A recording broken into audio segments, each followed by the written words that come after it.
이 때문에 세종대로 숭례문 방면 동화면세점 앞 하위 3-4개 차로가 부분 통제되고 있어서 도로 이용에 참고하셔야겠고요.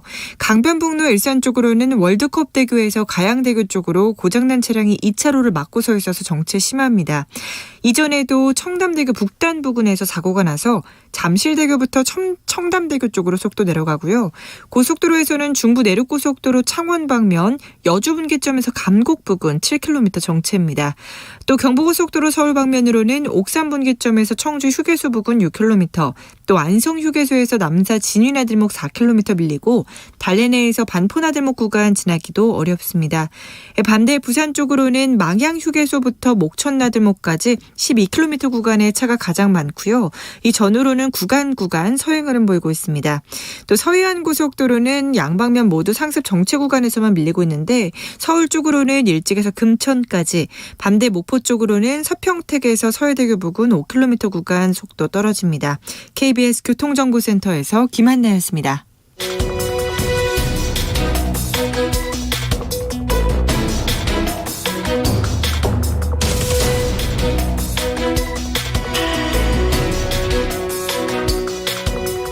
여러분께서는 끝장 토론 각설하고를 듣고 계십니다. 정관용의 시사본부 토요일 2부 끝장 토론 각설하고 국민의힘 혁신위원 천하람 변호사, 민주당 대변인 지내신 현근택 변호사 두 분과 함께하고 있습니다. 후반부 공통질문, 이번 주에 가장 핫한 한마디, 누구에 비해서 나온 어떤 말. 자, 천하람 변호사. 네, 저는 문재인 전 대통령이 하신 도를 넘지 마라로 정해봤습니다. 이게 이제 그 서훈 전 국가안보실장의 구속영장 실질심사를 앞두고 대통령께서 내가 보고받고 내가 결정한 일이다, 문재인 전 대통령께서 얘기하면서 도를 넘지 마라라는 말씀을 하셨는데, 글쎄요, 이게 뭐 누구한테 어떻게 경고한 건지 잘 모르겠습니다. 뭐 저는 수사기관이나 사법당국에 했다라고 믿고 싶진 않고요. 아마 뭐 윤석열 정부에 대한 경고 메시지가 아닌가 뭐 싶은 생각이 드는데, 일단 아니 실제 이미 뭐 기존의 국방부 장관이라든지 해경청장에 대해서도 법원이 그래도 영장까지 낼 정도로 이게 사법적으로 다퉈볼 만한 사건이고, 예. 당장 뭐 문재인 전 대통령을 뭐 소환해서 조사하겠다라고 하고 있는 상황도 아닌데 영장 실질심사를 앞두고 이렇게까지 얘기를 했었어야 되냐. 이게 뭐 뭔가 사법부를 압박하는 건지 아니면 뭔가 뭐 본인을 수사하면 가만 아니겠다라는 얘기인지, 좀 아무튼 여러 가지로 좀 부적절한 얘기가 아니었나, 이럴 필요가 있었나? 저는 그렇게 봤습니다. 현근택 변호사. 사실은 뭐 그 얘기보다 본인이 최종적으로 결정했다. 내가 결정했다는 얘기가 더 중요한 말입니다. 왜 그러냐면 결국은 이게 정책적인 문제다. 그러니까 법적으로 판단할 정책 판단의 문제다. 그렇죠. 그렇게 보기 때문에 사실은 뭐 증거라든지 사실관계는 하나도 달라진 게 없어요. 그 예를 들어 우리가 그 다음에 예를 들어서 지난 정부 이후에 북한하고 해서 뭐 정보를 얻었다든지 아니면 이분이 왜 NLL 넘어갔다든지 이건 하나도 밝혀진 게 없거든요. 똑같은 정보 가지고 이제 판단만 달라진 건데 거기에 이제 뭐 자료 삭제라든지 아니면 뭐 허위 공문서 작성했느냐 이런 얘기 나온 것 같은데, 저는 아마 뭐 영장은 나왔습니다만 구속 적부심도 갈 것 같고, 재판 갔을 때도 아마 이 정보의 관리 문제 이런 거를 집중적으로 다룰 것 같아요. 왜냐하면 원본은 어쨌든 국방부에 있다는 거니까 우리가 많이 얘기했지만 그 배포 부서에서 이제 어찌 보면 그걸 삭제했다는 건데, 이런 걸 가지고 뭐 수사하는 것 자체가 좀 이해가 안 간다. 왜냐하면 예전 같으면 뭐 전 정부 수사가 대부분 뭐 부패, 부정부패 뭐 이런 거 있거든요. 이건 어찌 보면 판단의 영역이에요. 뭐 비리의 영역이 아니라 이런 것까지 수사하나 싶습니다. 그런데 서훈 전 국가안보실장도 구속영장이 발부가 됐어요. 네네. 민주당 쪽 변호인, 법조인들은 상당히 좀 의외다, 이런 반응들이 많더라고요. 네, 맞습니다. 지난번에 뭐 서욱 장관도 마찬가지고, 사실은 이런 거를 발부하나. 왜냐하면 하고 바로 이제 적부심 받아들였을 때도 적부심이 사실은 받아주는 게 10%가 안 되거든요. 네. 5% 6% 정도인데 바로 받아줬는데, 바로는 아닙니다. 이제 구속 기간이 지난 다음이었는데. 근데 아무튼 적부심이 네. 받아들여서 다 석방된 상태로 지금 돼 있지 않습니까? 네네. 그런데 또 서훈 원장 또 다시 발부가 됐다. 이게 또 좀 의외다, 그런 거죠. 또 적부심 청구하겠죠. 그러니까 저도 서욱이나 김홍희 뭐 해경청장 이렇게 해서 영장 발부 가능성이 좀 낮지 않겠나 봤는데 10시간이나 지금 그러게요. 그 실질심사를 했다는 겁니다. 이게 거의 이제 기록인데요. 그러니까 그만큼 아마 이제 그 뭐 전산망에서 이거를 뭐 삭제를 했는지 배포선을 축소한 건지, 이게 정말로 이게 어떤 범죄에 이르는 거냐 치열하게 다퉜을 거라 생각하고요. 그다음에 또 이게 단순히 정책적 판단의 문제면은 사법적으로 개입 못 하죠. 근데 이게 그냥 그 선을 넘어서는, 그러니까 어떤 정보를 왜곡하거나 뭐 이렇게 좀 뭐 취사 선택을 좀 너무 과하게 하거나 뭐 허위 공문서 작성에 이를 정도로 하거나 이런 부분이 굉장히 격하게 다퉈졌을 겁니다. 이게 뭐 예를 들면 뭐 조류의 흐름이니 뭐 너무 예. 구체적으로 안 가더라도 예. 그러니까 그러다 보니까 심사 시간도 길어졌을 거고 이렇게 해가지고 영장이 나왔다라는 얘기는 이게 뭐 법원의 판결에서 유죄가 나오든 무죄가 나오든 상관없이 어찌됐든 이게 사법적인 쟁점이 된다라는 거거든요. 그래서 저는 이걸 가지고 너무 뭐 전 정권 탄압이다 그렇게 얘기할 단계는 그럼 점점 지나간다. 그래서 뭐 문재인 전 대통령도 그렇고 민주당도 그렇고 뭐만 하면 자꾸 정치 탄압이라 그러는데 법원이 개입하는 거에 대해서는 좀 그런 레토릭을 저는 안 썼으면 좋겠다 생각입니다. 검찰도 그런데 서훈 전 국가안보실장이 최종 책임자라고 하는 식의 그 표현을 사용했죠. 네. 그 얘기는 다시 말하면 문재인 전 대통령까지로 수사가 가지는 않는다는 것이죠. 근데 검찰이 그런 용어를 썼다고 해서 항상 그렇진 않아요. 아 그래요? 왜냐하면 지금 용어는 이재명 그렇게 쓰고 또 사건에서 할 수도 있다. 그렇죠. 왜냐하면 그 당시까지는 그런데 이재명과 관련된 사건에서도 정진상 실장을 최정점 뭐 최고 이렇게 얘기했었거든요. 그 전에는 뭐였냐면 또 유동규 본부장이 뭐 결정 이렇게 잡았습니다. 그러니까 그거는 하나의 수식어에 불과하다. 그러니까 검찰이 항상 배경 설명 앞에 뭐 전제사실로 쓰는 거는 그때 상황에 따라 달라질 수 있어요. 그럼 문재인 전 대통령에 대한 수사로까지 갈 가능성이 있다고 보세요? 있다고 봅니다. 그래요? 그렇지 않으면 사실은 지금 남은 거는 뭐 바로 뭐 비서실장이든 아니면 박지원 원장 정도가 남아 있는데 염두에 안 두겠습니까? 왜냐하면 일단 문재인 대통령도 본인이 결정했다 했기 때문에 만약에 수사를 안 한다 그러면 이 상황 자체가 이상해지는 거라서 제가 보기엔 당연히 염두에 둘 것 같습니다. 그래요. 네, 저도 문재인 대통령 왜 이렇게 메시지를 내셨을까 좀 이해가 잘 안 됐는데 약간 오히려 수사를 받기를 원하시는 건가 네. 싶은 생각도 들고 네. 진짜 이렇게 얘기하면은 수사기관 입장에서 수사를 안 하기도 그렇고 또 하자니 또 정치적인 것처럼 보이고 이게 약간 굉장히 애매한 상황에 접어들고요. 또 물론 대통령이나 법무부 장관이 수사 개입 안 해야 되겠습니다만은 정치적으로도 생각해 보면 국민의힘 지지층 입장에서는 야 이거 왜 안 하냐. 문재인 대통령 본인이 보고 다 받고 본인이 최종 결정했다는 건데 예. 법원에서 영장도 알겠어요. 나오고 있는 마당인데 이렇게 갈 수가 있거든요. 그래서 문재인 대통령 소환 조사 가능성은 이 메시지가 나오기 전보다는 오히려 약간 높아진 거 아닌가? 네. 뭐 저는 그렇게 봅니다. 그러네요. 뭐 이게 결과적으로는 법원에서 다퉈질 어떤 쟁점이 되고 말았습니다. 여러 가지 정보를 종합 고려해서 정책적 판단을 내린 것이다라고 하는 게 전 정부의 입장이고 현 정부 검찰의 지금 입장은 여러 가지 정보 가운데 몇몇 정보만 취사 선택하고 나머지는 허위 날조식으로 뭐 왜곡하고 네. 뭐 이랬다라고 주장하는 거 아닙니까? 그렇죠. 과연 무엇이 진실인지는 이제는 법정에서 가려질 수밖에 없는 상황이 돼버렸네요. 자, 다음 현근택 변호사 금주의 한마디. 지금 이제 대장동 재판 관련 하나 얘기하면 사실은 이제 남욱 변호사가 나와서 엄청 얘기하면서 굉장히 시끄러웠잖아요. 근데 대부분 이제 전원 들었다는 얘기인데 이제 어젠가의 재판에서 의미 있는 얘기가 나온 게 그러니까 결국 2013년에 돈 3억 5천 정도를 이제 줬다. 그러니까 이재명, 뭐 정진상, 김용 측에 줬다라고 얘기하면서 유동규 본부장이 뭐라 그랬냐면 이건 절대로 이재명 시장이 알면 안 된다. 하늘이 두 쪽 나도 절대 아무에게도 알아서는 안 된다라고 비밀스럽게 돈을 요구했다. 그랬더니 남욱 변호사가 네라고 했단 말이죠. 한마디로 얘기하면 보통 돈을 가져갈 때는 누구한테 준다 그럴 때는 이걸 누구한테 주는 겁니다. 그래서 가져가거든요. 그래야만이 그 사람에 대한 뭐 정치 자금이든 뇌물이 되는 거예요. 아, 저 사람 절대 알면 안 돼요. 내가 가져가야 돼요. 그렇게 얘기하면 이건 자기가 가져간다는 얘기예요. 근데 사실은 밖에 나와서 하는 얘기는 그렇게 중요하지 않습니다. 밖에서 언론에 나오는 얘기는 뭐 진술이 아니기 때문에. 근데 법정에서 하는 얘기가 중요하거든요. 법정에서 나오는 얘기는 검찰에서 한 얘기보다 더 중요해요. 그렇죠. 증거 능력이 바로 있으니까. 예. 검찰에서 나온 거는 지금은 이제 내용만 부인하면 증거 능력이 없습니다. 그러면 지금 많은 언론들은 다들 아, 이거 뭐 유동규 남욱이다 인정했으니까 지분이 있는 거 아니냐라고 얘기하는데 어쨌든 또 김만배 씨는 이런 얘기도 했죠. 아니 그러면 이재명 시장 측에서 지분이 있으면 그 반하는 행위를 하겠느냐. 그럼 차라리 민간 개발을 주고 민간이 개발하게 하고 그냥 거기서 지분 가져가면 되는데 뭐하러 민간 합동을 하고 또 나중에는 터널 비용이나 이런 거 한 8,900억도 다시 받아냈거든요. 뭐 용역비도 한 200억 받아내고 그럴 필요가 있느냐는 얘기를 하는 거예요. 네, 그러니까 네. 어찌 보면 이건 이제 배임 문제입니다. 배임 문제에서도 서로 말이 갈리는 거예요. 지분 문제에서도 말이 갈리고. 그래서 저는 지금 이제 수사팀에서는 굉장히 이제 지분이 있다는 걸 전제로 수사하고 이재명이 뭐 돈 받았다는 걸 전제로 수사하는데 재판은 그렇게 안 가고 있어요. 그런 아마 유의미한 발언이었다고 보고 있습니다. 그러니까 저는 이재명 대표께서 결코 멍청하신 분이 아니라 생각합니다.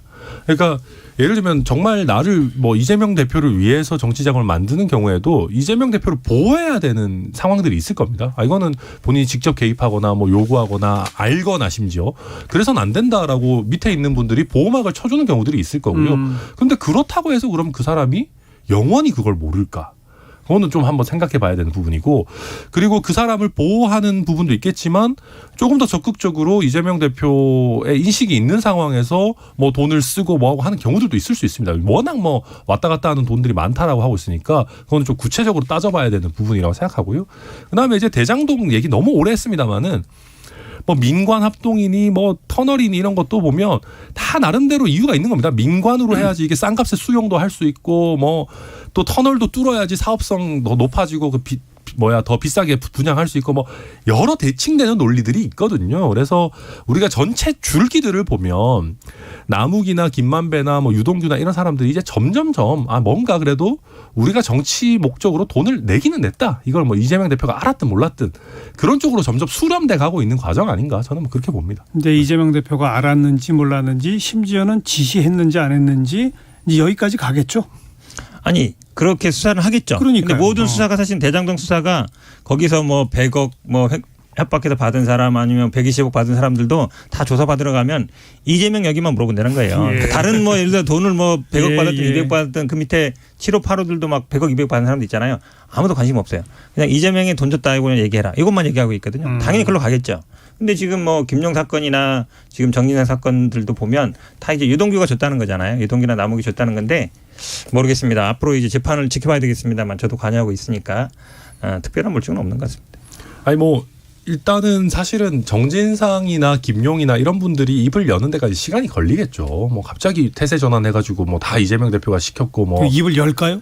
뭐 근데 사실 대장동 일당들도 입을 열 거라고 저희가 예상 못했었으니까 세상 일은 알 수 없는 거고, 또 만약에 정말로 이렇게 부인하기 어려운 물증들을 들이대면서 물어보면 또 그분들도 이렇게 끝까지 부인하기 어려울 수도 있습니다. 좀 지켜봐야 될 것 같고요. 예.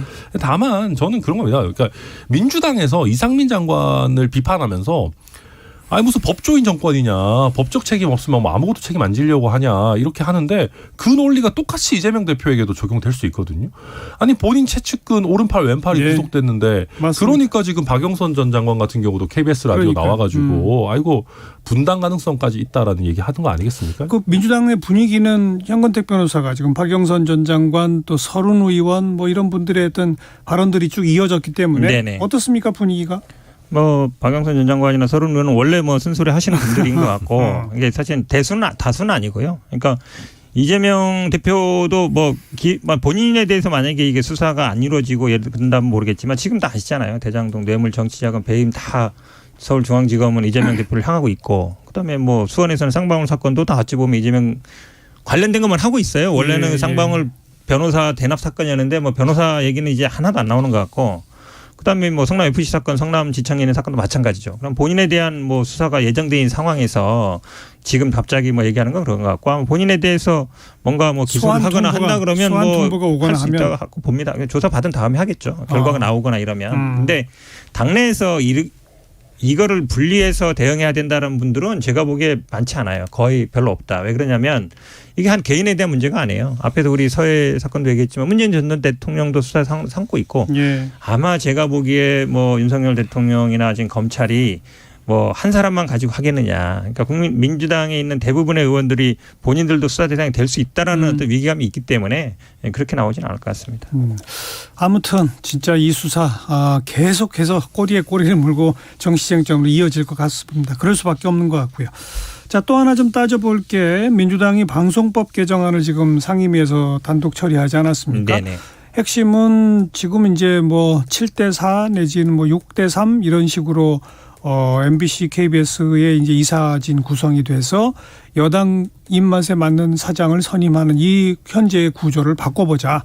그래서 여야가 의석수대로 5명을 추천하고 시청자 위원 4명, 미디어 학회에서 6명, 또 기자나 PD, 기술직이 각각 2명 이런 식으로 바꿔보자는 건데 요런 식의 법안이 왜 필요하고 좋은지는 현근택 변호사 한번 설명해 보시고 요 내용이 왜 문제가 있는지 한번 설명해 보시고. 현근택 변호사. 일단은 뭐 민주당 입장에서 반성할 거는 이게 여당일 때도 방송 개선 계속 요구해온 거거든요. 민주당이. 맞아요. 여당일 때는 법 처리 안 하죠. 예, 그러니까 잘 안 했던 부분이라 그 부분은 뭐 민주당이 예. 반성할 수밖에 없는데 아시겠지만 지금 기본적인 구조는 집권 여당 정부에서 추천하는 분이 다수로 돼 있습니다. 그러다 보니까 뭐 당연히 사장도 이제 그게 따르게 돼 있는데 지금 구조처럼 방송법처 개정안처럼 한다 그러면 여야의 입장보다는 뭐 시민사회라든지 아니면 방송에 직접 하시는 분들이라든지 학계라든지 이런 분들의 의견이 더 많이 들어가는 거죠. 그러다 보니까 기존처럼 정부 여당의 입김에 맞는 대표 사장이라든지 이런 분들이 선임되기보다는 방송의 독립성을 더 강조하는 분들이 선임될 가능성이 많다. 이제 그 부분이어서 민주당이 뭐 여당일 때 못한 부분은 일단 있지만 그럼에도 불구하고 이 법은 저게 돼야 된다 이렇게 말씀드리겠습니다. 일단 이게 지금 뭐 날치기 할 일이 아닙니다. 그러니까 뭐 내용에 대해서도 이런저런 비판할 수 있죠. 이런 식으로 이제 예를 들면 뭐 시민사회나 학계나 뭐 종사자분들 이렇게 한다라고 하면 국민의힘 지지층 입장에서는 아니 아무리 그래도 언론 학계나 뭐 이런 쪽에서 지금 하고 있는 분들이 그런 위원들을 위촉하고 뭐하고 한다 그러면 아무래도 민주당에서 좀 더 선호하는 인물들이 많이 들어가는 거 아니냐라고 국민의힘 지지층에서 걱정하는 부분도 있고요. 근데 그런 내용을 좀 다 차치하고라도 이거를 사실 여당일 때 안에서 뭐 부끄럽게 생각하신다고 이미 자진 합작하셔서 좀 그렇습니다만은 핵심이 그거거든요. 예. 그러니까 이거는 권력이 자기의 권력을 내려놓는 거에서 의미가 있는 건데 네. 우리가 야당은 됐지만 그리고 우리가 의석수는 더 많아. 우리 추천권은 그대로 행사할래. 그리고 우리의 네트워크 있는 사람들 해가지고 많이 넣을 거야. 이런 속셈이 뻔히 보이거든요. 아니 물론 여당이 너무 방송을 좌우하는 것도 잘못된 건 맞습니다만은 그렇다고 지금 야당이 의석수 앞세워가지고 무슨 야 우리 때는 잘 누렸는데 너네 때는 그냥 뭐 우리가 다 가져갈래. 이것도 좀 안 맞는 거거든요. 그래서 전체적으로 해서 이게 지금 타이밍 자체가 맞지 않다. 그래서 할 거면은 제대로 이걸 뭐 논의를 해가지고 해야지. 그냥 과방위에서 숫자 많으니까 우리 그냥 밀어붙일래.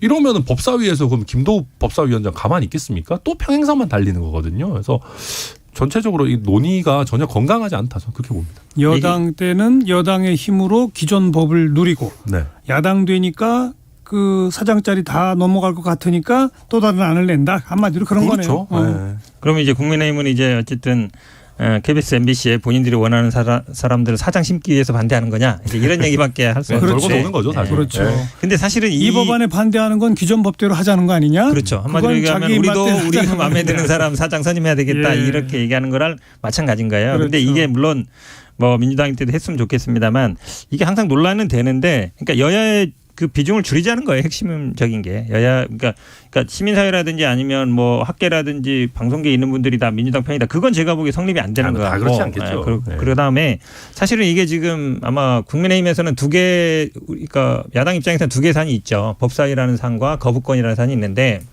일단은 논의가 시작됐다는 부분도 있고 법사위는 사실은 패스트트랙만 생각하는데 그렇지 않습니다. 지금 나온 것처럼 그러니까 보냈다가 60일 내에 안 되면은 본래 상임위에서 할 수 있어요. 그러면 사실은 마지막 관문 남은 거는 거부권밖에 없어요.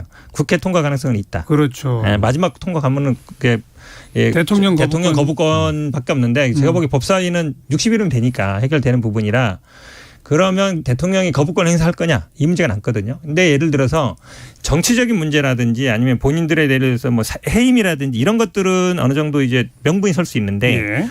방송의 독립성을 강화하자. 근데 거부권 행사한다. 그럼 내 마음에 드는 사장 임명 못하니까 나 거부권 행사. 이게 되는 거잖아요. 그러면 제가 보기에 대통령 입장에서 명분이 없어요. 근데 지금 국민의힘의 의원들의 그 발언 내용을 보면 네. 매우 강경하거든요. 네. 이건 민주노총 하수인이 되는 법이다. 뭐 이런 식의 네, 반응. 뭐 노영 방송을 만드는 거다. 게다가 지금 뭐 특히 MBC에 대한 뭐 대통령실의 어떤 비판이나 지적 이런 것들을 보면 대통령 거부권 쪽으로 갈 것 같은데요. 저는 이대로 통과되면 거의 100% 그죠? 거부권 행사할 것 같은데요. 네. 아니, 물론 그 과정에서 건전한 논의가 촉발되고 대통령하고의 명분 싸움을 하겠다라고 하면은 뭐 할 수 있는 건데 그런 거는 또 별로 안 되고 그냥 기싸움만 잔뜩 하다가 뭐 그렇게 아쉬운 것은 국민의힘에서 지금 민주당의 이 안에 대해서 뭐 노영 방송이다 뭐다 비판하면 국민의힘이 더 방송사의 독립성을 강화할 수 있는 플랜을 내놔야 되는 이사 사실. 추천의 방안을 좀 내놨으면 좋겠는데 그래놓고 맞습니다. 이 방안이 좋으냐 저 방안이 좋으냐 방안을 가지고 구체적 토론 논쟁을 하고 절충하고 이렇게 갔으면 좋겠는데 국민의힘은 그건 안 내놓고 있어요. 그러니까 솔직히 저희도 뭐 모르겠습니다. 저도 뭐 제 지도부 어떤 생각인지 모르겠지만은 약간 우리도 우리 차례인데 누려야 되는 거 아닌가 하는 생각을 내심 그러니까요. 갖고 있는 거 아닌가. 하는 내심이 생각이 아니라 들고. 노골적으로 갖고 있는 거예요. 모르겠습니다만은 근데 이제 그러다 보면 이게 한치 앞으로도 못 나가거든요. 그러니까 특히 이제 거기에 대해서는 국민의힘은 늘 그겁니다. 그냥 공영 방송을 최소화해야 된다. 그러니까 민영화를 해서 자연스럽게 그냥 해결되도록 해야 된다라는 건데 민영화를 밀어붙여도 뭐 내일 모레 될 건 아니지 않습니까? 예, 예. 그러니까 말씀하신 대로 이거 보면 우리가 그러면 뭐 어느 정도 하더라도 너무 티나지 않게 네. 조금이라도 제도를 발전시키겠다라는 건 내놔야 된다 생각합니다. 저는 사실은 이제 KBS 볼 때마다 자보 붙어 있었거든요. 민주당 문재인 정부 때도 왜 약속 안 지키냐 얘기했을 때 볼 때마다 사실 뜨끔했는데 이거 추진할 때 저는 아마 우리 민주당 야당에서도 방송계에서는 오랜 수건으로 해온 거잖아요. 이 부분에 대해서는 방송이나 아니면 언론계 종사자 분들한테 죄송하다 한마디는 저는 해야 된다고 봅니다. 아무튼 정말 공영방송의 독립성을 더 강화할 수 있는 방안이 무엇인지 그런 안을 놓고 함께 토론하는 그런 자리가 좀 펼쳐졌으면 하는 바람까지만 말씀을 드리겠습니다. 자, 끝장토론 각설하고 오늘 여기까지입니다. 국민의힘 혁신위원 천하람 변호사, 민주당 대변인 지내신 현근택 변호사 두 분 수고하셨습니다. 네, 수고하셨습니다. 네. 카타르 월드컵 개막식의 주제 음악이죠. BTS의 정국과 파하드 알 쿠바이시가 부른 Dreamers 함께 들으시고요. 저는 또 내일 뵙겠습니다. 안녕히 계세요.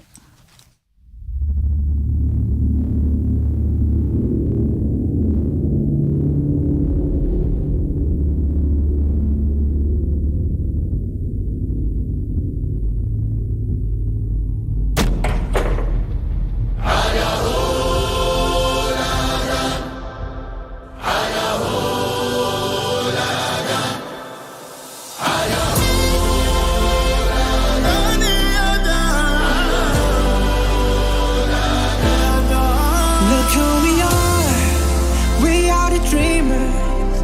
We make it happen. Guess we